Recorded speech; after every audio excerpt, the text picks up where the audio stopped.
3.5 years ago, March of 2019, my husband and I both had the flu. Very bad, lots of coughing. Ended up coughing a big chunk of something. I'm not sure quite what it was. We thought it was blood, but it was hard. I knew something was wrong. I called my primary care physician, and they agreed that we needed to go to the emergency room right away. We got to the hospital. They were afraid that I was having a pulmonary embolism. So as soon as I got to the emergency room, they knew I was coming. My doctor had called ahead. They rushed me right in for a CAT scan of my chest to be sure, to know what they were looking at.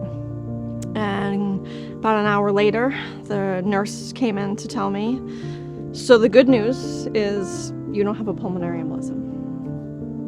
But the bad news is that we found a mass in your lung. When you hear the word mass, I think all of our minds go immediately to cancer. And I think the first words I yelled out were, "Oh no, my babies," because when you think something's gonna happen to you and you have kids, that's your biggest worry.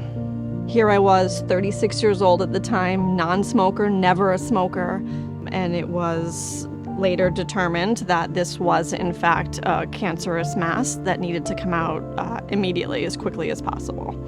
There were just a myriad of tests that we had to have done, I think 5 or 6 different doctors that I had to go see, and it was sort of, hey, these are all the things that you need to go do and you need to go schedule. And it was beyond overwhelming. It's a logistical nightmare, and at the same time, you're dealing with this emotional trauma and just absolute fear and terror of what's to come. By that stroke of luck, the mass was able to come out. They were able to determine that it had not spread. And so I was fortunate, so grateful that I did not have to have any treatment there afterwards. No chemo, no radiation. This surgery itself was taxing on me, but at least I didn't have to have further treatment there afterwards, and for that, we're grateful. If I had had a navigator to help me, I think I may have been able to deal with the emotional stress of all of this process a little bit better, because I wouldn't have had to also worry about all of the logistics. And so when something like this happens and you find out that you have cancer and you're going to have surgery in 3 to 4 weeks, there's a lot that has to be done. In majority of the cases, it takes about 2 to 3 months from the time a lung nodule is picked up to the time the patient actually undergoes treatment for the lung cancer. And here, while Kristen's case is not the norm, we want to make that a reality for all of our patients.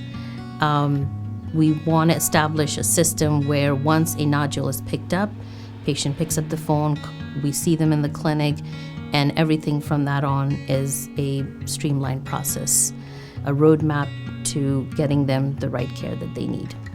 When you hear the word, you have a mass, or you have cancer, you're terrified. Hearing success stories is what helps people realize that there is hope. The other part of hope for me is my family, and knowing I had to be here for my husband and my kids. I had to be there to raise my children, and I was going to do anything that I could to make sure that I was there for them.